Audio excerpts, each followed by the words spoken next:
L'atrésie des voies biliaires est une maladie rare, d'origine inconnue qui touche le nouveau-né.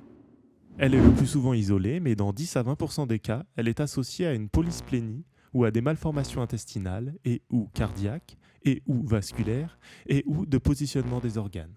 On parle alors d'atrésie des voies biliaires syndromiques. Contrairement à ce qui se passe dans le foie sain, l'atrésie des voies biliaires est caractérisée par une inflammation chronique qui obstrue plus ou moins complètement les voies biliaires à l'intérieur et à l'extérieur du foie, empêchant l'écoulement de la bile vers l'intestin. Il en résulte une cholestase.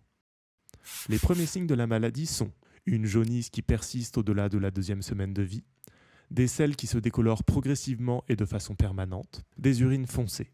Attention, le plus souvent, le nouveau-né atteint d'atrésie des voies biliaires mange bien et grossit bien.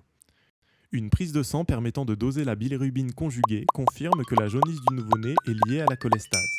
On parle d'ictère cholestatique. Cet ictère ne doit pas être confondu avec les autres causes d'ictère telles que l'ictère physiologique et l'ictère lié à l'allaitement au sein, qui sont des jaunisses liées à une augmentation de la bilirubine libre et qui ne s'accompagnent pas de décoloration des selles. Sans traitement, l'atrésie des voies biliaires évolue très rapidement vers une cirrhose biliaire, responsable d'hypertension portale, c'est-à-dire d'une augmentation de la pression dans le système porte, et d'insuffisance hépatique, c'est-à-dire une dégradation sévère de la fonction hépatique. Il est donc essentiel de diagnostiquer la maladie le plus tôt possible pour permettre une prise en charge précoce. Une intervention chirurgicale dite de Kasai, du nom du chirurgien japonais qui l'a décrite pour la première fois, doit être réalisée dans les toutes premières semaines de vie. Elle a pour objectif de remplacer la voie biliaire obstruée située à l'extérieur du foie par un segment d'intestin. L'intervention de Kasai ne peut fonctionner que si les voies biliaires à l'intérieur du foie sont encore perméables. Quand cette intervention fonctionne, le flux biliaire vers l'intestin est rétabli.